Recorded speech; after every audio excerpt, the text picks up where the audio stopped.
suaranya semakin jelas terdengar. Ternyata memang benar Panji berada di sana. Di ujung tebing, berpegangan pada sebuah akar kayu, kakinya sebelah berpijak pada sebuah batu yang ada di tebing.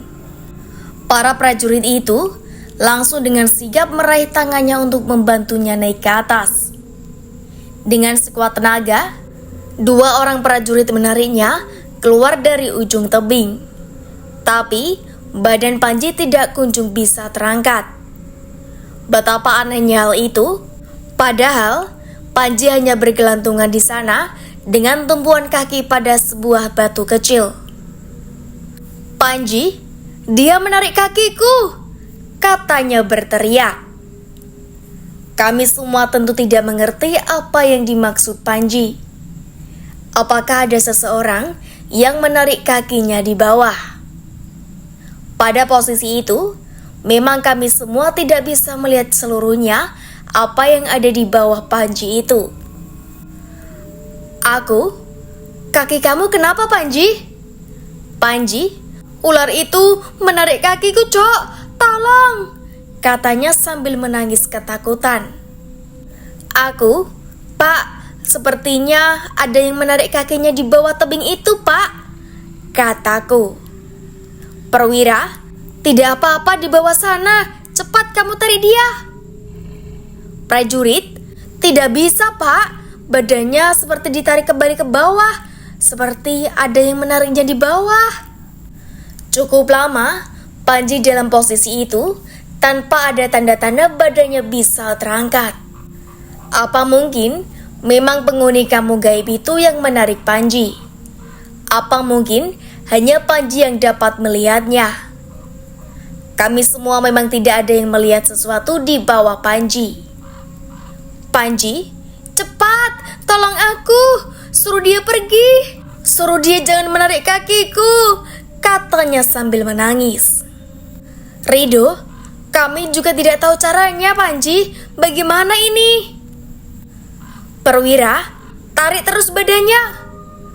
Kami bingung bagaimana cara mengeluarkan Panji dari tebing curam itu.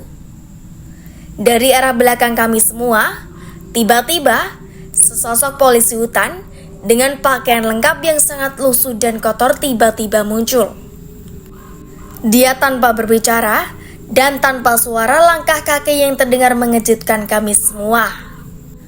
Ternyata memang itu polisi hutan yang tadi menghilang pada saat disuruh melapor ke pos 3 tadi. "Polisi hutan, biar saya bantu, kalian berdua minggir," katanya dengan tiba-tiba kepada kedua prajurit yang sedang menarik tangan Panji.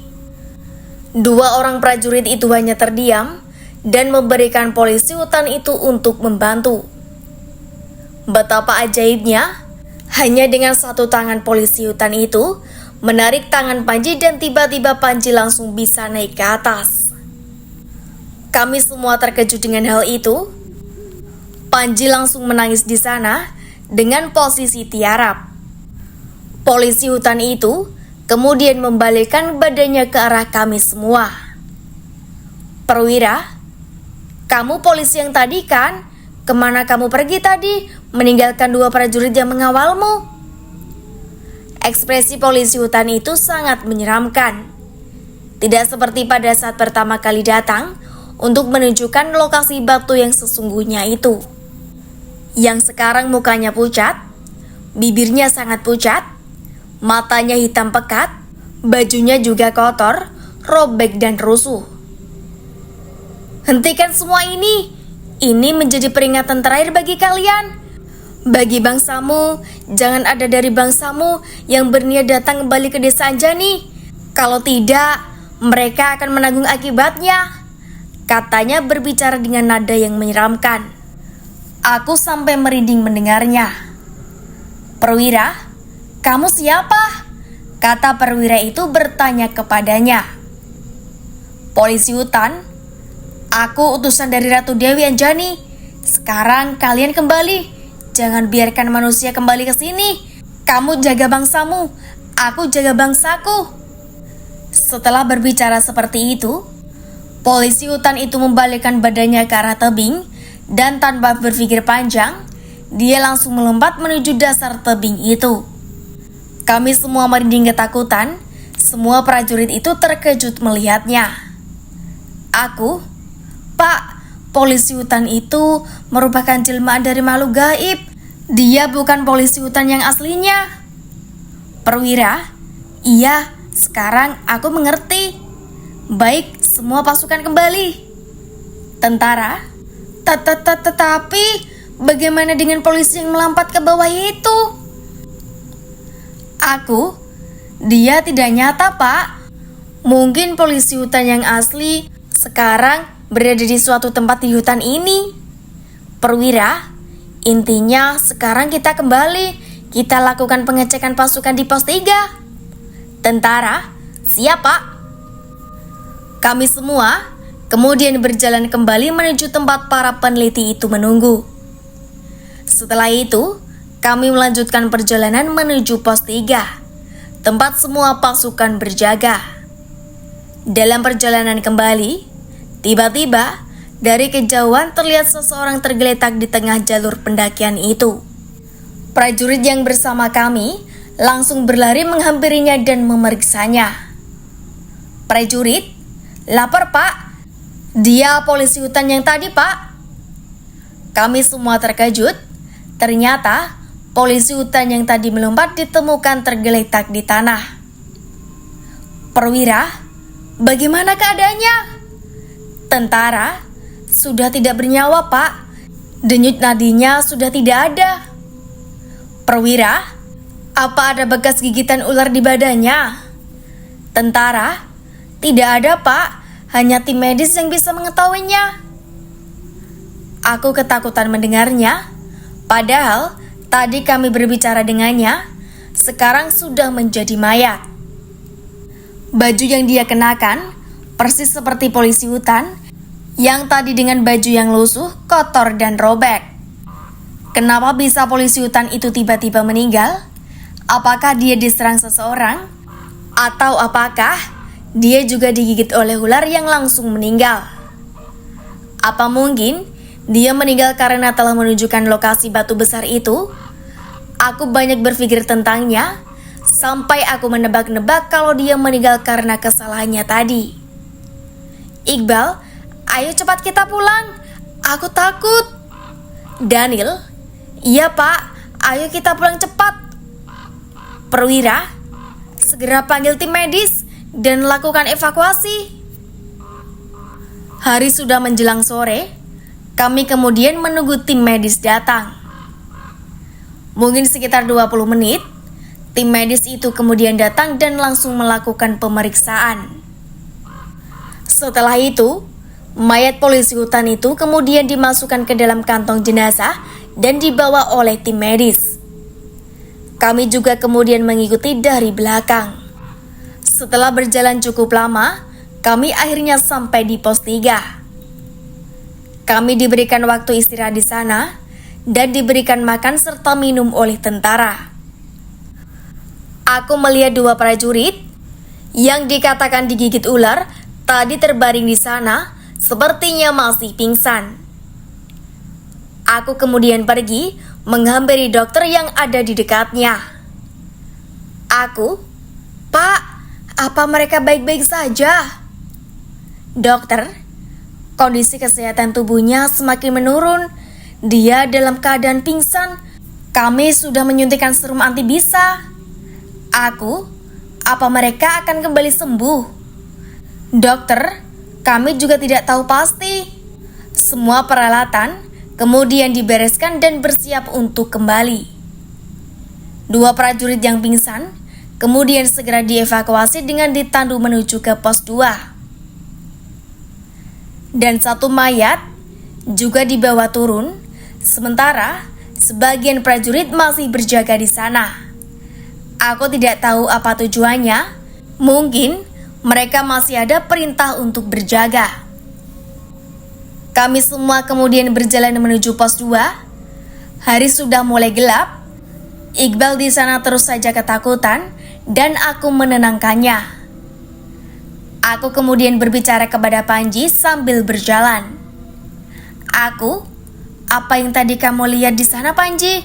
Pada saat aku di tebing." "Panji, orang tua itu orang tua dengan badan ular dan kepala manusia, pemilik dari ayam dengan telur emas itu." "Bagaimana bisa kamu tiba-tiba berada di tebing itu? Terus, kenapa kamu tiba-tiba lari pada saat ular putih itu menyerang?" "Panji, ya itu karena aku melihat ular besar dengan kepala kakek tua itu. Aku ketakutan dan langsung lari. Sudahlah, aku nggak berani cerita di sini. Kalau sudah sampai rumah aku cerita." "Oh iya deh, nggak baik juga cerita di sini karena kita masih di atas gunung." Tak lama kemudian, akhirnya kami tiba di pos 2. Helikopter tim medis sudah berada sisan dengan baling-baling yang sudah berputar. Langsung saja, 2 prajurit yang pingsan tadi dinaikkan ke helikopter dan 1 mayat dari polisi hutan itu dinaikkan juga. "Perwira, kalian tunggu di sini. Kalian semua tunggu di helikopter. Kemudian kita kembali ke kantor." "Iya Pak, tapi apalagi yang harus kita lakukan di sana?" "Perwira, ada beberapa hal yang harus diselesaikan di sana." "Rido, baik Pak, tapi keluarga kami sudah dihubungi kan Pak?" "Perwira, ya tenang saja." Tak lama menunggu, akhirnya suara helikopter militer itu terdengar. Helikopter itu langsung mendarat, kami berlima langsung disuruh naik, perwira militer juga ikut masuk. Kami kemudian dibawa menggunakan helikopter itu. Setelah kejadian itu, rasanya sangat lega, tidak ada lagi masalah yang akan menghampiri kami. Di helikopter, Panji hanya diam saja. Dia sepertinya sudah tidak banyak bicara lagi, seperti hari-hari yang lalu. Di malam yang dingin dari atas helikopter, pemandangan Pulau Lombok dari atas langit sangat indah. Apalagi setelah sampai di area kota Mataram, lampu-lampu dari gedung-gedung di sana sangat indah dilihat dari atas langit. Tidak sampai 1 jam helikopter kami mengudara, akhirnya helikopter itu mulai untuk landing di atas sebuah gedung. Kami tidak tahu gedung apa itu. Kami sepertinya dibawa ke sebuah kantor yang berbeda dari sebelumnya. "Pak, kami dibawa kemana ini?" "Perwira, ini adalah gedung markas Komando Militer Provinsi NTB." "Rido, untuk apa kami dibawa ke sini, Pak?" "Perwira, tidak apa-apa. Kalian nanti hanya akan dibekali pengetahuan untuk hidup di masa depan ini." "Bukannya identitas kami semua sudah dirubah, Pak?" "Perwira, iya memang, tetapi sekarang kalian akan dididik di sini agar pengetahuan umum kalian di masa ini setara dengan masyarakat yang lain." Kami hanya terdiam. Helikopter itu pun landing sempurna dan kami langsung diarahkan turun dan kemudian dibawa masuk ke dalam gudang itu. Di dalam gudang, kami langsung diberikan baju ganti dan disuruh mandi. Kami diperlakukan sangat berbeda dari sebelumnya. Di kantor itu, sepertinya tidak ada ruang-ruang penelitian, tetapi di sana sangat banyak staf militer. Memang benar, itu adalah kantor pusat militer. Soalnya, prajurit yang ada di kantor itu hanya berfokus pada tugas pengalaman negara saja.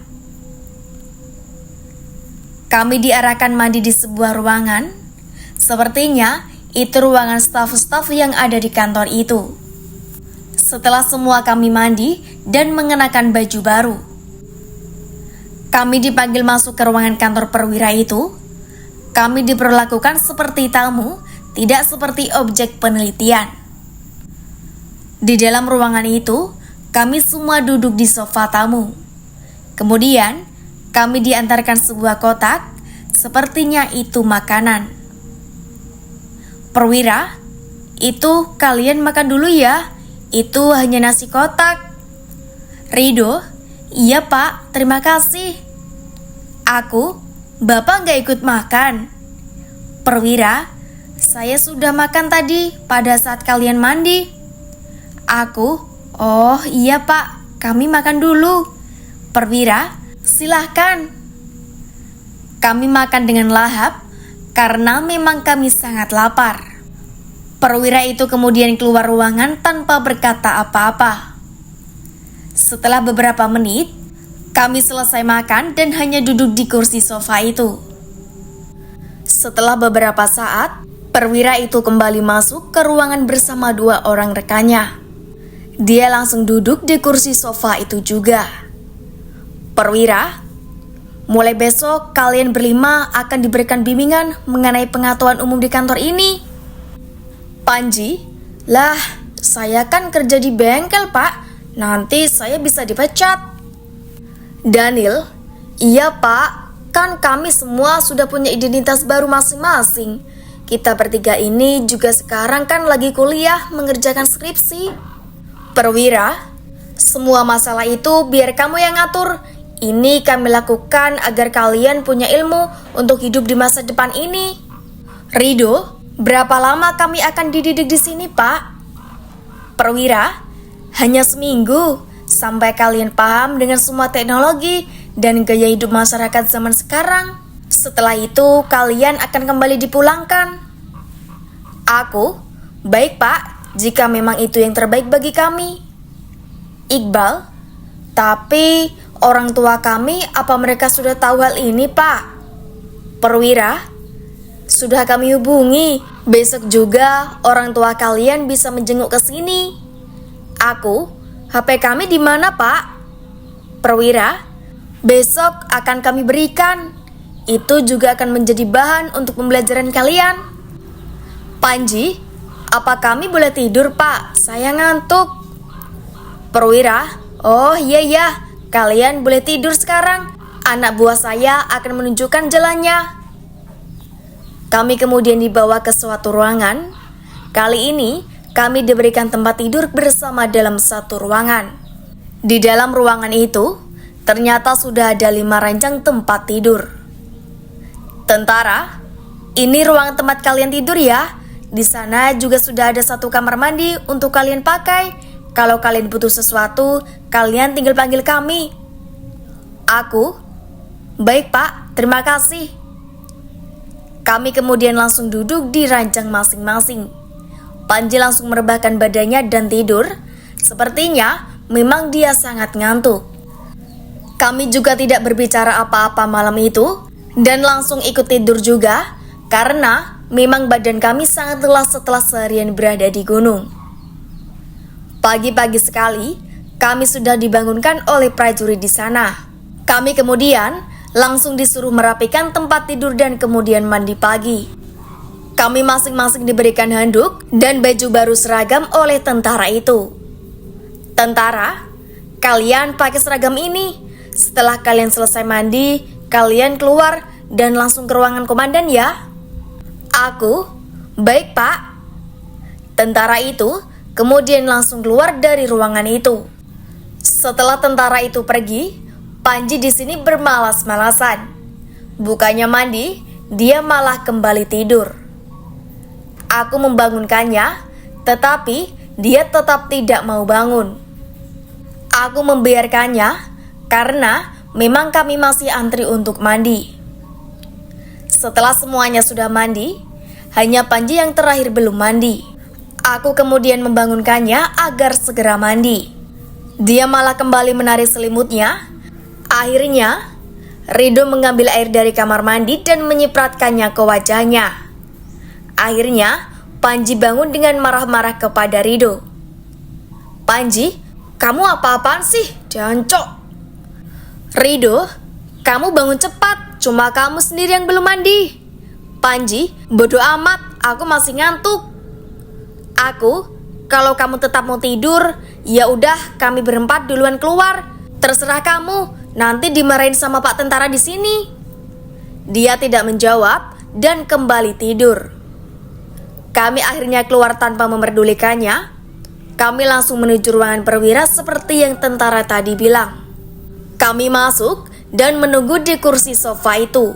Di ruangan itu kosong, sepertinya perwira itu belum datang. Kami menunggu di sana.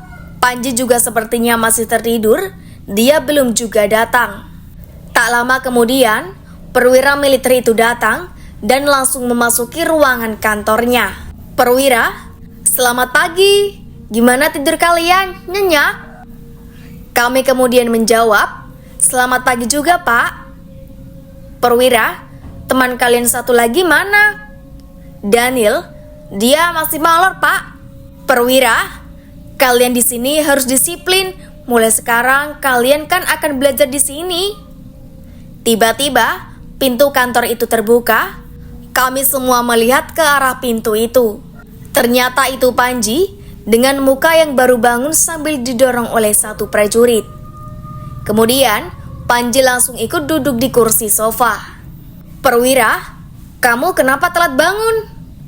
"Panji, ngantuk, Pak. Anak buah Bapak itu kenapa pakai siram saya? Jadinya saya terkejut, Pak. Kasur saya itu juga jadi basah karena disiram air." "Perwira, itu peringatan karena selama seminggu kalian di sini, kalian harus disiplin agar kalian nanti terbiasa." "Panji, saya mau pulang aja, Pak. Ngapain pakai belajar segala di sini?" "Perwira, kalau kamu mau pulang duluan boleh saja.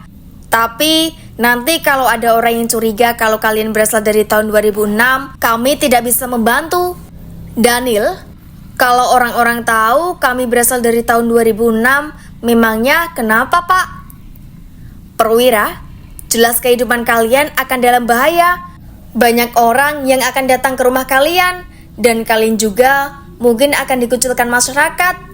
Bisa jadi juga akan ada orang yang akan menjadikan kalian objek pencobaan. Aku, seperti yang dilakukan dokter-dokter kemarin kepada kami ya, Pak." "Perwira, kurang lebih seperti itu, tetapi kami melakukannya dengan bertanggung jawab, bukan asal-asalan." "Rido, jadi apa saja yang akan kami pelajari di sini, Pak?" "Perwira, baik, saya akan memberikan jadwal kegiatan kalian di sini selama seminggu."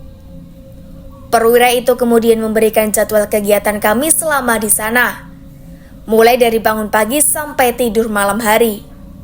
Setelah itu, HP kami diberikan masing-masing dengan catatan tidak akan menggunakan HP itu ketika sedang melakukan kegiatan. Setelah semua dijelaskan, kami kemudian diarahkan ke kantin. Di kantin itu, kami diberikan makan gratis selama seminggu. Kami kemudian sarapan pagi di sana. Setelah sarapan, kami langsung kembali diarahkan ke ruangan. Sepertinya itu ruangan staf. Di sana, kami mulai diajarkan untuk menggunakan komputer. Hari-hari kami lalui dengan hanya belajar. Seperti belajar komputer, mengenal alat-alat baru dan mengoperasikannya, sampai mengenal tokoh-tokoh pejabat negara yang memerintah saat ini. Tidak ada keanehan yang terjadi setelah kejadian di gunung itu. Kami benar-benar hidup normal dengan kehidupan baru yang serba modern. Orang tua kami juga selalu diberikan izin untuk mengunjungi kami di sore hari setelah selesai melakukan kegiatan. Aku juga setiap hari selalu menelpon Putri pada malam hari. Hubungan kami terasa semakin dekat, tetapi dia terus menanyakan di mana aku kepada Melissa. Putri bingung karena aku sudah beberapa hari tidak di rumah. Melissa mengatakan kalau aku sedang berada di luar daerah. Aku sudah tidak sabar ingin segera pulang, menemui Putri, jalan-jalan bareng karena memang masalah sudah selesai. Tak terasa, seminggu kemudian berlalu, dan hari ini kami sudah bersiap untuk meninggalkan kantor itu. Kami kemudian menghadap ke perwira militer itu di kantornya.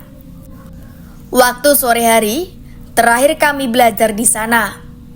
Keluarga kami sudah berada di luar untuk menjemput kami. Aku mengetuk pintu kantor perwira. Tak tak tak. Suara pintu aku ketuk. "Perwira, masuk." Kita semua masuk di dalam kantornya. Kemudian duduk di kursi sofa. "Rido, ini hari terakhir kami di sini kan, Pak? Hari ini kami boleh pulang kan?" "Perwira, iya, kalian sudah belajar di sini dengan sungguh-sungguh. Semoga kalian bisa hidup normal setelah keluar dari sini. Apa yang kalian pelajari di sini, semoga menjadi bekal kalian untuk menjalani hidup." "Aku, terima kasih Pak, kami akan mulai hidup baru setelah ini." "Daniel, lalu bagaimana dengan kuliah kami, Pak?" "Perwira, bukannya kalian sedang mengerjakan skripsi sekarang? Masih ada waktu, kalian kan cuma seminggu tidak mengerjakan skripsi." "Panji, bagaimana dengan pekerjaan saya di bengkel, Pak?" "Iqbal, iya Pak, kursus saya bagaimana? Kalau saya tidak mendapatkan sertifikasi di tempat kursus, saya akan kesusahan mendapatkan pekerjaan, Pak." "Perwira, kalian berdua mau masuk jadi tentara tidak? Mumpung kalian masih muda." "Panji, wih, yang bener Pak, keren dong bisa naik helikopter tiap hari." "Perwira, iya. Kalian berdua kalau mau, saya rekomendasikan untuk masuk di militer. Asal fisik kalian berdua memenuhi syarat." "Iqbal, saya tidak berani Pak, saya takut perang. Saya mau kerja biasa-biasa saja Pak." "Panji, dasar lemah kamu Iqbal. Biar saya aja Pak ya. Saya pengen belajar nembak. Keren kali itu Pak." "Perwira, baiklah, saya tidak bisa memaksa bila kamu tidak mau. Kalau begitu, kamu sendiri ya Panji yang mau?" "Panji, iya Pak, saya sendiri saja." "Perwira, kalian bertiga lanjutkan kuliah kalian. Dan kamu Iqbal, kalau mau, saya punya saudara yang punya perusahaan di kota ini. Kalau kamu mau bekerja di sana, nanti saya bantu." "Iqbal, mau Pak, tapi saya tidak punya pengalaman kerja. Ijazah terakhir saya kan juga cuma lulusan SMA, Pak." "Perwira, tidak apa-apa. Kamu kan sudah belajar komputer di sini. Jadi kamu pasti bisa mengoperasikannya komputer kan?" "Iqbal, iya Pak, saya mau. Kapan saya bisa mulai bekerja di sana, Pak?" "Perwira, kamu pulang saja dulu. Nanti saya kabari seminggu kemudian." "Iqbal, baik Pak, terima kasih."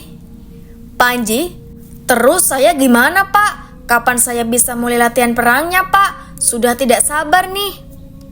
"Perwira, kamu tunggu pembukaan militer dulu. Nanti di awal tahun 2019 akan dibuka pendaftarannya. Mulai sekarang, kamu harus latihan fisik setiap hari agar kamu bisa lolos." "Panji, ya masih lama dong Pak." "Perwira, sekarang kan sudah bulan November. Kamu punya waktu 1 bulan untuk latihan." "Panji, oh iya Pak, saya akan latihan terus." "Perwira, baiklah, semuanya sudah jelas kan?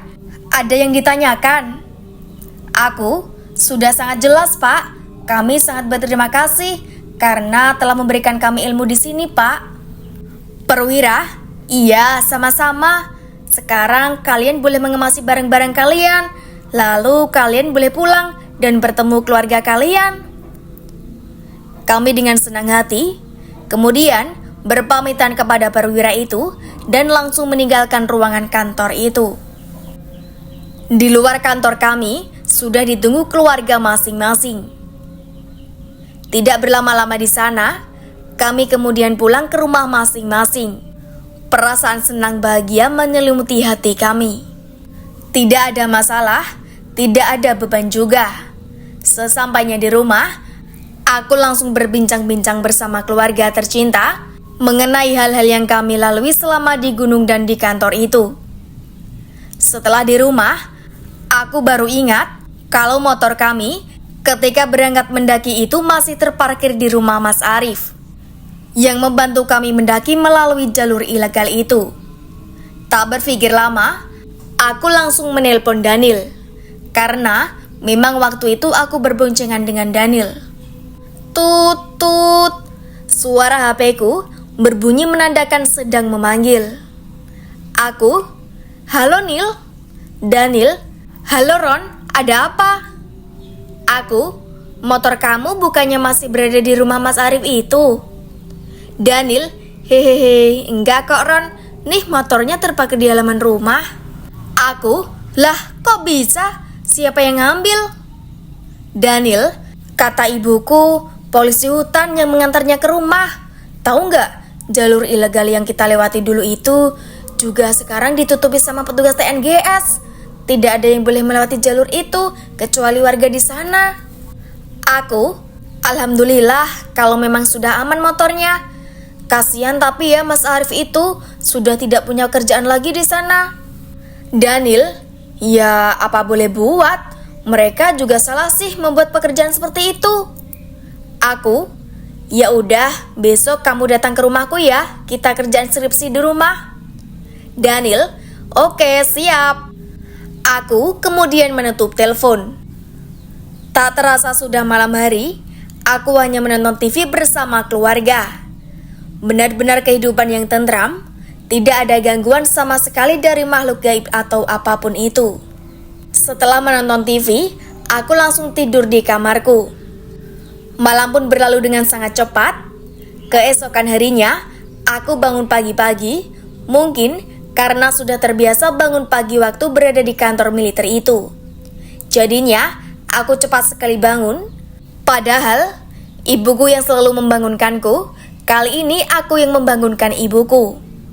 Pagi hari setelah sarapan, aku sedikit olahraga di halaman rumah untuk menjaga kesehatan. Tiba-tiba HP-ku berdering. Aku mengambilnya dan melihat kalau ternyata Panji yang menelpon. Tumben sekali Panji menelponku.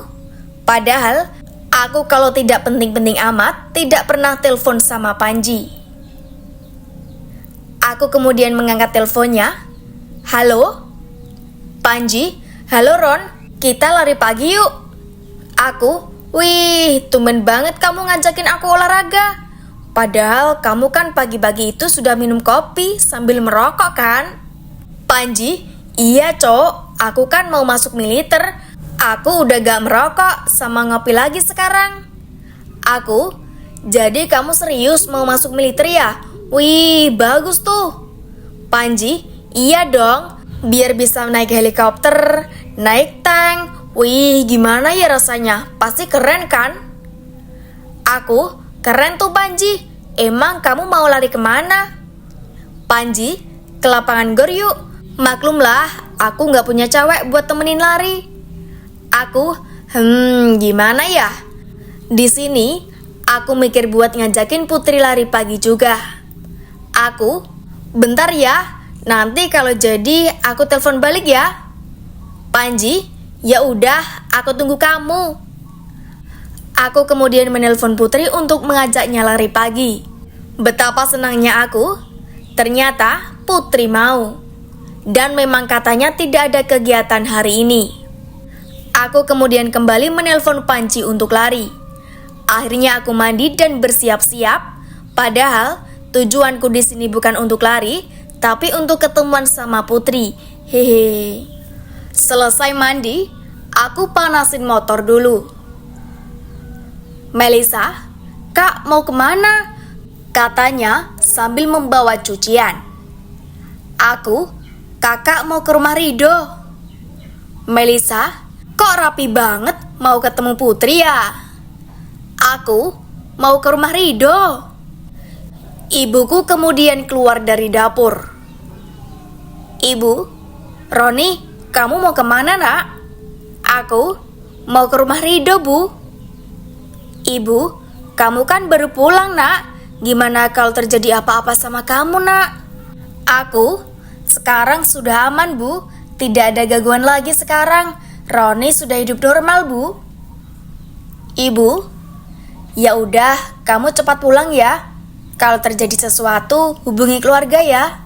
Aku, iya bu. Lagian kan Roni sudah besar bu. Ibu, tapi ibu tetap khawatir sama kamu nak. Aku, iya bu, tenang aja. Kalau gitu Roni berangkat dulu ya, kataku sambil mencium tangannya. Ibu, Iya nak, hati-hati di jalan. Kemudian, aku pergi mengendarai motorku menuju rumah Putri untuk menjemputnya. Karena rumah Rido di samping rumah Putri, aku melihat ke rumah Rido pada saat menuju depan gerbang rumah Putri. Ternyata, Rido sedang duduk di teras rumahnya. Dia melihatku juga. "Weh, mau kemana, Ron?" Aku tidak menjawabnya dan hanya lurus menuju depan gerbang rumah Putri. Di depan gerbang, aku memarkirkan motor. Rido ternyata keluar menghampiriku di depan gerbang rumah Putri. "Rido, kamu ternyata mau ketemu sama Putri ya?" katanya sambil tersenyum. Aku, "Iya nih, si Panji tuh tiba-tiba ngajakin lari di lapangan gor, haha." Rido, "Lah, mimpi apa anak itu? Apa mungkin karena dia mau masuk militer itu ya?" Aku, "Ya mungkin gitu, makanya dia latihan olahraga sekarang." Rido, "Terus ngapain kamu sama Putri? Kamu mau ikut Panji lari ya sama Putri?" Aku, "Iya nih, hehe." Rido, "Kok kamu gak ngajak-ngajak?" Aku, "Lah, emang kamu mau ikut lari? Bukannya kamu tuh gak suka olahraga lari ya?" Rido, "Iya sih, tapi aku pengen keluar aja nih, aku ikut ya." Aku, "Iya, ikut aja, kamu sama Panji aja." Rido, "Bentar, aku telepon ya." Rido kemudian masuk ke rumahnya untuk mengambil HP-nya. Tiba-tiba, Putri keluar dari rumahnya, bersiap untuk pergi lari dengan memakai sepatu. "Putri, kok diem di situ? Masuk dong, Kak." Aku, "Hehe, iya Putri. Barusan aku ngobrol sama Rido di sini, baru aja dia masuk." Putri, "Rido? Rido siapa, Kak?" Aku lupa kalau Rido sudah berganti nama menjadi Satria. Aku, maksudku Satria." Putri, "Oh, Kak Satria. Ya udah, masuk dulu, Kak." Aku, "Kan kita mau pergi lari. Nanti aja kalau udah pulang ya, hehe," kataku sambil tersenyum. Putri, "Iya deh Kak, aku pamit sama mama dulu ya." Anak zaman sekarang manggilnya mama ya, kayak di film-film TV, kataku dalam hati. Aku, "Oh iya Putri, aku tunggu di sini ya." Putri kemudian kembali masuk untuk berpamitan ke ibunya. Setelah Putri keluar, Panji terlihat datang dan berhenti di depan gerbang rumah Rido. "Panji, wah, kamu bawa cewek, Ron?" Aku, "Iya dong." Putri, "Ron? Maksudnya Kak?" Aku, ini dia manggil aku Ron, salah ngomong ini anak," kataku sambil menatap Panji agar dia cepat mengerti untuk jangan memanggil nama lama di depan Putri. "Panji, Satria mana?" Aku, "Di dalam tuh, mungkin dia lagi siap-siap." Panji kemudian masuk ke halaman rumah Rido dan memanggilnya. Aku, "Putri, naik dong, kita jalan duluan aja ya." Putri, "Kenapa nggak barengan aja sama mereka, Kak?" Aku, "Mereka tuh lama, mending kita jalan duluan aja, nanti mereka nyusul." Putri, "Kita mau lari ke lapangan gor ya Kak?" Aku, "Iya Put, lapangan 17 Desember Turida." Putri, "Lapangan Turida itu kan sekarang sudah jadi perumahan Kak." Aku, "Hah? Apa iya?" Putri, "Iya Kak, udah lama Kak. Tahun 2014 itu digusur. Kok kakak nggak tahu sih?" Aku, tahu kok Putri, tapi lupa aja, hehe, kataku, padahal sebenarnya aku memang tidak tahu kalau lapangan 17 Desember Turida itu sekarang sudah digusur dan menjadi perumahan. Putri, "Kita lari ke lapangan umum Taman Budaya aja." Aku, "Boleh tuh," kataku, padahal aku nggak tahu kalau ada lapangan atlet di area Taman Budaya. Putri, "Jadi kita berangkat duluan nih Kak." Aku, kita tunggu mereka berdua dulu ya. Putri, oke kak. Aku, tunggu bentar ya Putri, aku bilang sama mereka dulu. Aku kemudian masuk ke rumah Rido untuk berbicara kepada mereka berdua. Aku, weh cok, kita lari ke lapangan Taman Budaya. Soalnya lapangan Torida itu sekarang sudah jadi perumahan. Panji, hah, yang bener cok. Aku, iya bener, itu kata Putri. Rido, terus kita mau lari ke Taman Budaya. Emang di sana ada lapangan? Aku, katanya sekarang di sana ada lapangan atlet cok. Makanya kita lari ke sana. Ayolah cepetan, ntar keburu siang. Panji, ayo cepet do. Aku udah gak sabar nih mau olahraga. Rido, iya, aku pasang sepatu dulu. Aku kemudian kembali ke motorku dan menyuruh Putri naik bersiap untuk pergi. Panji dan Rido juga berboncengan mengendari motor di belakangku. Tak lama kemudian, akhirnya kami sampai di lapangan Taman Budaya itu. Di sana memang banyak orang-orang yang berolahraga. Setelah kami memarkirkan motor, tanpa santai-santai lagi, Panji langsung berlari. Ia benar-benar ingin masuk militer. Semangatnya sangat tinggi. Rido kemudian mengikuti Panji berlari di belakangnya. Rido, ayolah kita lari. Aku, iya, kita berdua mau jalan-jalan aja dulu, kataku sambil berjalan di lintasan lari bersama Putri. Putri, loh kak, kita nggak lari nih. Aku, boleh tuh, kita lari pelan-pelan aja ya. Putri, iya deh kak. Kami kemudian asik berolahraga di lapangan itu. Entah sudah berapa putaran Panji berlari, tiba-tiba aku lihat dari kejauhan dia jongkok seperti orang mau muntah. Aku dan Putri langsung menghampirinya. Aku, kenapa cok? Panji, capek banget. Suara nafasnya terengah-engah. Aku, ya udah, jangan dipaksakan. Kamu istirahat aja. Putri, kakak gak apa-apa kan? Panji, iya, aman kok. Kemudian, kami beristirahat di pinggir lapangan. Hari itu memang menjadi awal yang baik untuk hubungan aku dan Putri. Aku menjadi sangat dekat dengan Putri, dan persahabatan aku dan Panji juga sepertinya semakin dekat. Banyak hal yang sudah kami lalui bersama-sama. Kami kemudian pulang bersama. Setelah pulang, aku, Rido, dan Daniel lanjut mengerjakan skripsi di rumahku. Hari demi hari terus kami jalani. Tidak ada masalah apapun yang terjadi dengan kehidupan kami yang sekarang. Kami benar-benar hidup normal dan bahagia. Adikku juga lihat semakin dekat dengan Daniel. Sepertinya mereka berpacaran. Tentu aku sebagai kakaknya mengharapkan yang terbaik untuk adikku. Aku hanya berpura-pura tidak tahu. Yang penting, Daniel bisa menjaga adikku dengan baik.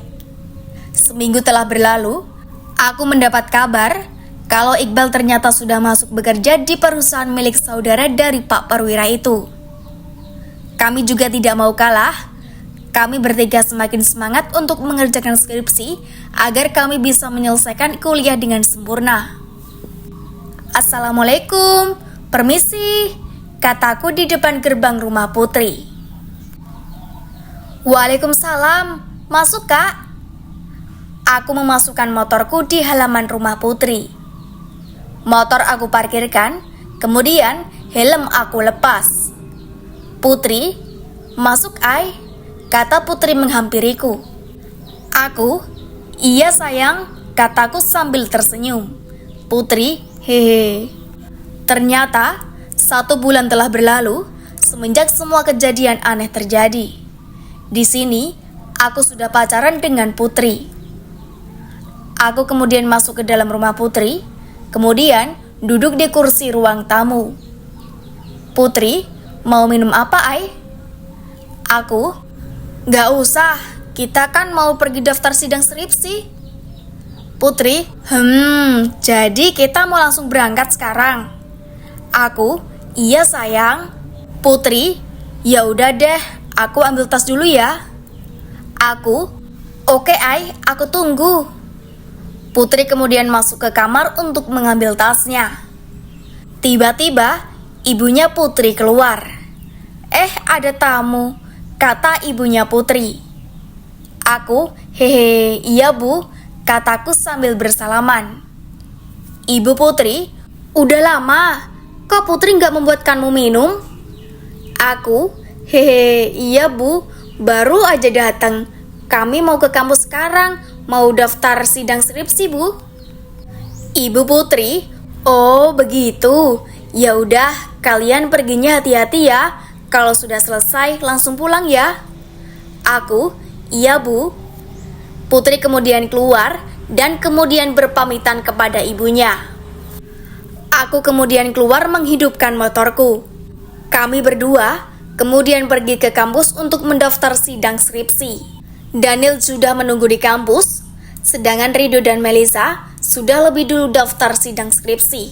Sesampainya di kampus, aku memarkirkan motorku di tempat parkir. Setelah itu, aku dan Putri menuju kantin tempat Daniel menunggu. Daniel, kalian berdua lamar banget. Jangan pacaran dulu lah kalau lagi ada kerjaan. Aku, bukan kami telat. Kamu sih cepet banget berangkatnya. Kan udah aku bilang juga tadi kalau mau jemput Putri dulu. Daniel, ya udah deh. Ayolah kita daftar sidang langsung. Aku, ya udah, ayo. Kami bertiga kemudian pergi ke gedung Fakultas Hukum untuk mendaftar sidang. Mungkin 2 jam lebih kami di sana, akhirnya selesai. Kami kemudian kembali ke kantin itu untuk segera nongkrong-nongkrong sebelum pulang.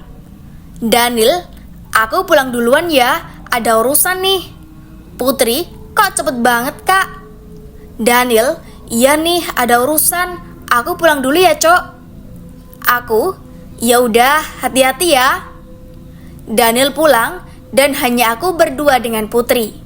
Setelah 30 menit di kantin, aku dan Putri memutuskan untuk pulang. Hari itu berlalu dengan cepat, jadi seperti inilah keseharianku setelah hidup normal.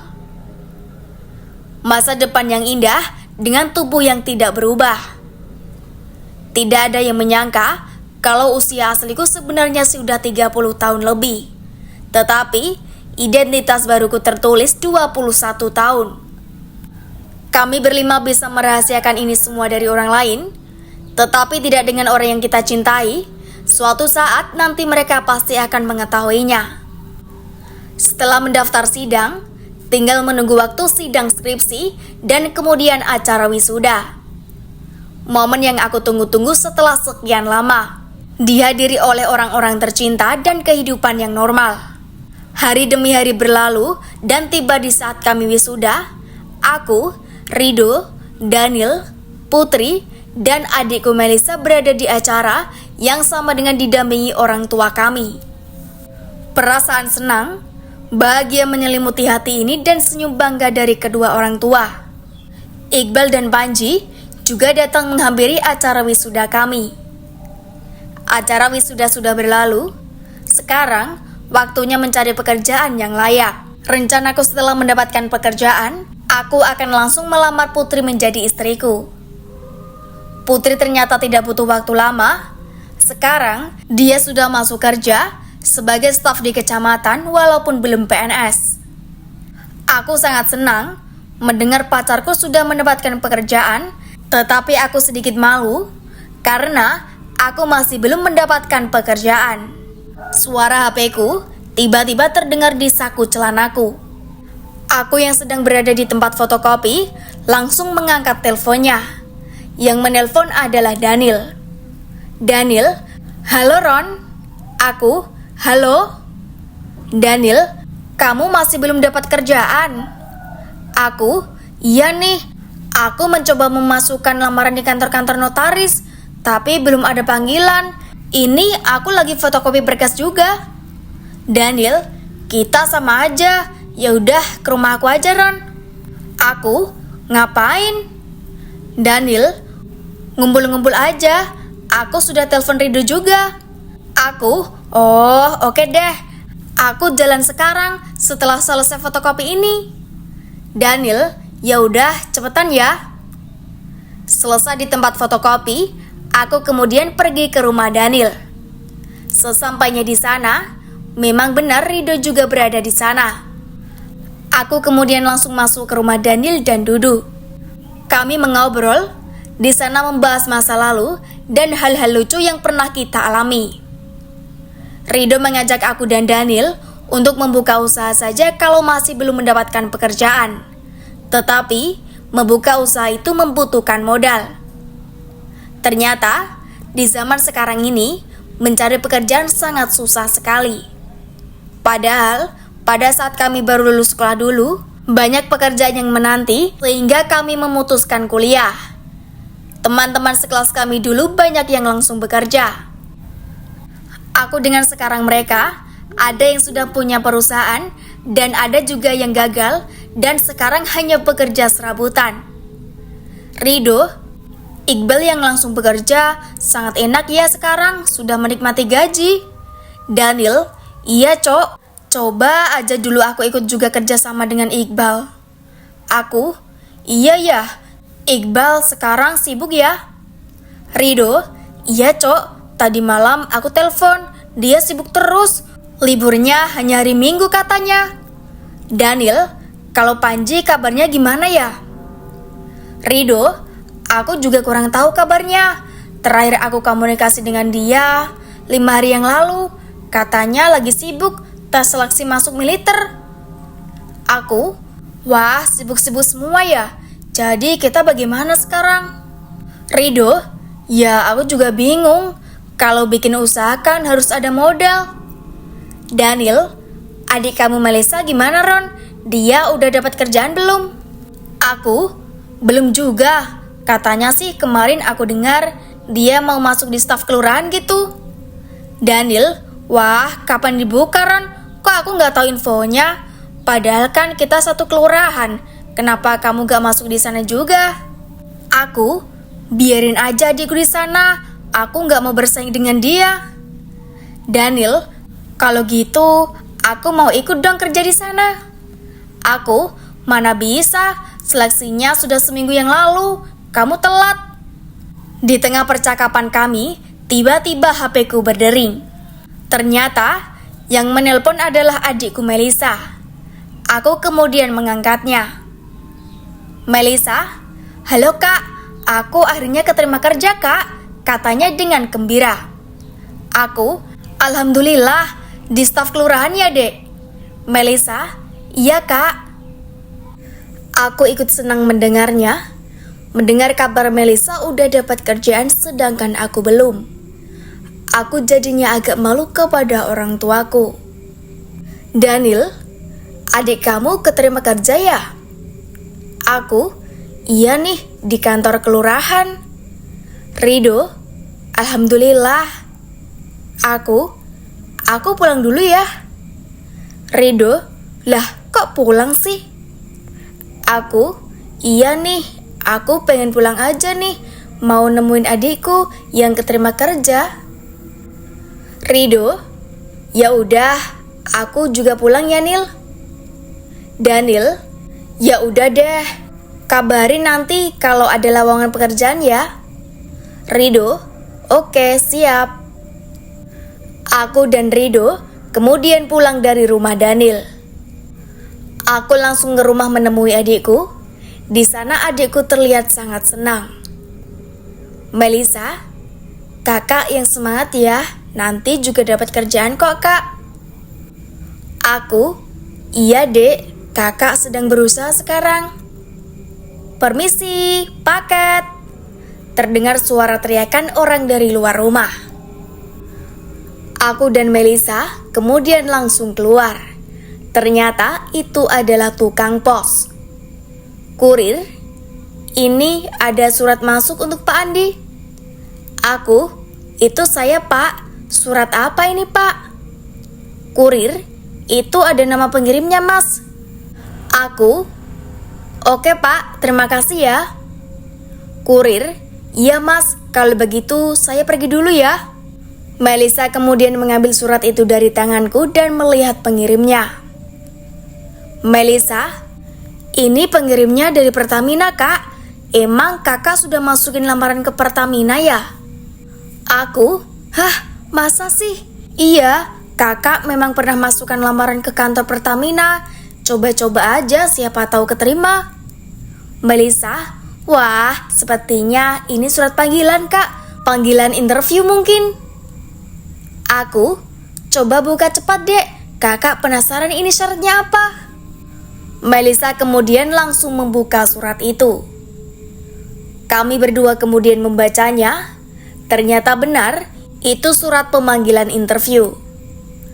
Aku sangat senang mendapatkan surat panggilan interview.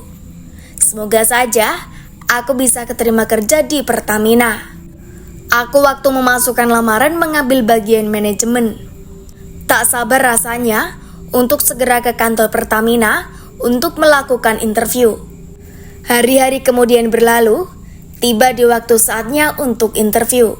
Aku ke kantor Pertamina bersama Daniel, dia yang mengantarku ke sana. Rasa gugup tentu ada dalam diriku, tetapi aku tetap yakin dan percaya diri. Aku kemudian interview. Pada saat interview ini, mengingatkanku pada saat diinterogasi oleh para aparat waktu aku baru kembali dari Gunung Samalas. Tetapi, aku bisa menjawab semua pertanyaan dengan mulus. Setelah itu, aku diperbolehkan untuk pulang dan disuruh menunggu 1 minggu lagi untuk kabar lulus atau tidaknya. Setelah interview, aku dan Daniel langsung pergi ke kantor itu. Tiba-tiba, Daniel berhenti di pinggir jalan. Ternyata HP-nya berdering. Aku, "Siapa tuh?" "Daniel, Rido nih." Daniel kemudian menelpon dengan Rido. Ternyata Rido mengabarkan kita berdua kalau ternyata dia sudah berhasil mendapatkan pekerjaan di kantor DPR Kabupaten. Kami berdua kemudian melanjutkan perjalanan pulang. Hari demi hari berlalu seperti biasa.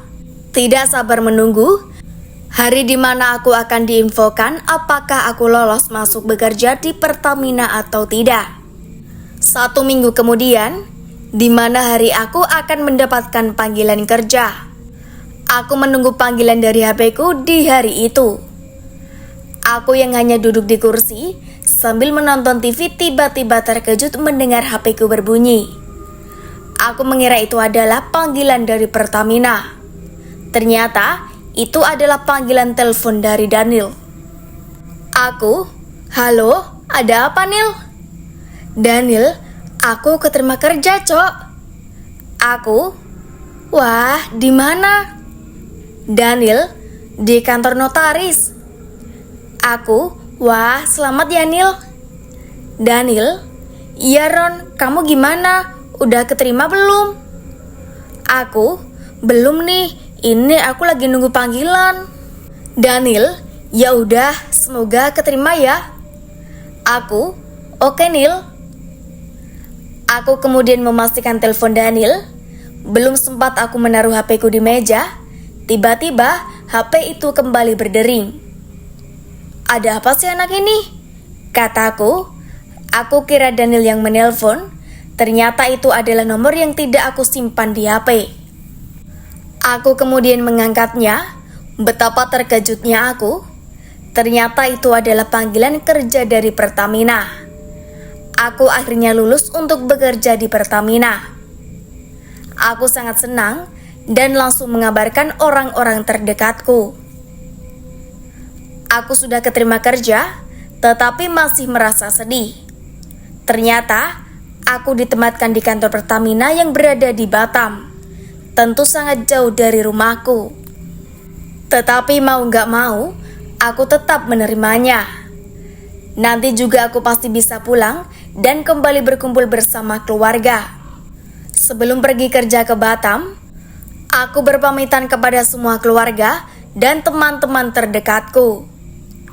Putri sangat sedih karena akan ditinggal kerja, tetapi aku tetap terus meyakinkannya untuk tidak perlu bersedih. Aku sudah berjanji kepadanya. Aku akan menikahinya nanti, Sebelum pergi, aku ke rumah Iqbal juga.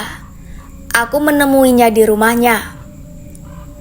Penampilannya sekarang sudah berubah semenjak dia bekerja di perusahaan milik saudara dari perwira itu. Aku ke rumah Rido dan Daniel juga, tetapi hanya Panji yang tidak kutemukan di rumahnya. Sepertinya dia memang sedang sibuk mendaftar militer. Aku kemudian ke bandara diantar keluarga. Karena teman-teman yang lain sudah bekerja di tempat masing-masing, jadinya mereka tidak bisa mengantarkanku. Aku kemudian meninggalkan Pulau Lombok, pulau tercintaku, tempat kelahiranku, menuju Batam, Kepulauan Riau. Hari demi hari, bulan demi bulan aku lewati dengan penuh semangat bekerja di rantauan. Selesai bekerja, aku tidak lupa untuk mengabarkan keluargaku di rumah. Dan Putri juga selalu aku hubungi setiap hari. 2 tahun telah berlalu, rasanya sudah sangat lama aku tidak pulang ke rumah. Sekarang sudah masuk bulan Ramadan. Pas sekali kalau sebentar lagi akan lebaran. Aku meminta izin cuti kepada atasan pada lebaran tahun ini. Karena memang aku tidak pernah pulang selama 2 tahun. Aku kemudian diberikan cuti lebaran selama 10 hari. Tak sabar rasanya ingin cepat-cepat pulang bertemu dengan keluarga dan teman-teman. Tiba saatnya 5 hari sebelum lebaran, aku kemudian berangkat pulang menuju kampung halaman. Setibanya di Bandara Internasional Lombok, keluargaku ternyata sudah menungguku. Adikku Melisa juga berada di sana bersama Rido yang penampilannya sudah sangat berubah. Daniel juga di sana dengan gaya berpakaian berbeda, dan ternyata aku tidak mengenali Iqbal yang sekarang tubuhnya semakin gemuk. Aku tidak melihat Putri di sana. Putri mana, Dek? Melisa, Putri nggak bisa ikut, Kak, lagi kerja. Oh iya deh, kita langsung pulang aja ya, kataku. Kami semua kemudian pulang ke rumah, dan di rumah sudah ada keluarga yang lain yang menyambutku. Kami berbuka bersama di rumahku. Selesai berbuka, aku, Rido, Iqbal, dan Daniel kemudian keluar ke halaman rumah untuk duduk-duduk merokok selesai makan sambil berbincang-bincang, bercerita tentang masa lalu. Tiba-tiba, seseorang dengan pakaian lengkap tentara datang membuka gerbang halaman rumahku. Kami terkejut melihatnya. Aku mengira kalau militer kembali mengawasi kami. Karena memang terlihat gelap, sehingga wajah dari prajurit itu tidak nampak jelas. Setelah mendekati kami terkejut. Ternyata itu adalah Panji yang sekarang sudah menjadi tentara. Panji, selamat malam. Kalian apa kabar? Katanya dengan nada tegas dan berjalan tegap. Aku, waduh Panji, kamu akhirnya berhasil menjadi tentara ya? Iqbal, wah keren kali kamu Panji. Panji, hehe, iya Cok, kalian apa kabar? Rido, baik kok, duduk sini, kita ngopi dulu. Kamu dari mana nih? Panji, aku baru pulang dari laporan ke komandan. Daniel, wah keren-keren, kamu dapat tugas di mana sekarang? Panji, ternyata aku dapat tugas di kantor pusat, tempat kita ditahan dulu, Cok. Aku, wah, jadi kamu sekarang menjadi anak buah dari Pak Perwira itu ya? Panji, enggak, sekarang Pak Perwira itu sudah dipindah tugaskan. Aku, kemana? Kok kita nggak tahu ya? Aku pengen ketemu sama Pak Perwira itu. Sudah lama juga kan kita nggak ketemu sama beliau. Rido, iya juga. Aku juga pengen ketemu sama Pak Perwira itu. Panji, iya Cok. Aku terakhir ketemu sama Pak Perwira 2 bulan yang lalu, waktu aku pertama kali di sana. Tapi ada sesuatu yang diberikan perwira itu kepada kita. Daniel, apa itu Cok? Panji, nih lihat, katanya sambil mengeluarkan 5 buah HP jadul dari tasnya. Tidak lain dan tidak bukan, itu adalah HP kami berlima yang dulu disita oleh Meter untuk penelitian. Rido, wah, ini kan HP lama kita. Kami semua kemudian mengambil HP masing-masing. Kami semua mencoba menghidupkan HP itu, ternyata masih berfungsi dengan baik. Sepertinya, perwira itu menyimpan HP kami dengan sangat baik.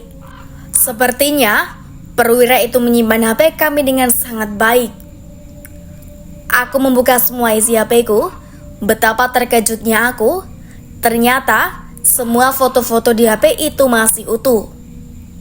Foto pada saat kami berangkat mendaki juga ada di sana. Aku memeriksa semuanya. Ternyata ada foto bersama kami yang masih berada di gerbang pendakian sebelum mendaki. Ternyata di belakang kita ada sesosok berbau putih. Kami semua melihatnya dan terkejut. Ternyata itu adalah Bapak Marbot itu yang ikut masuk ke dalam gambar foto. Padahal seingatku waktu itu kami tidak melihat orang lain pada saat mengambil foto. Aku memang tidak sempat untuk melihat hasil-hasil foto itu. Yang penting ada bukti dokumentasi kalau kita sudah pernah mendaki Gunung Samalas. Ternyata memang sangat misterius.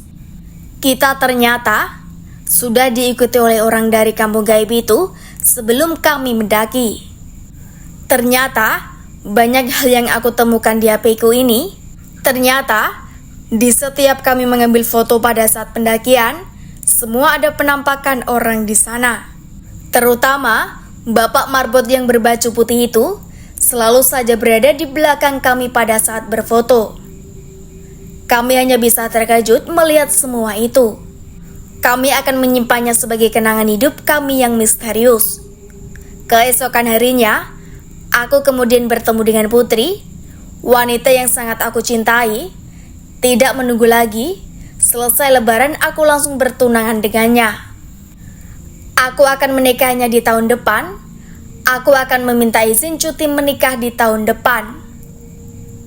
Kami semua menjalani hidup kembali seperti biasa. Setelah aku kembali ke Batam untuk bekerja, aku mendengar kabar kalau Rido ternyata akan menikah dengan adikku.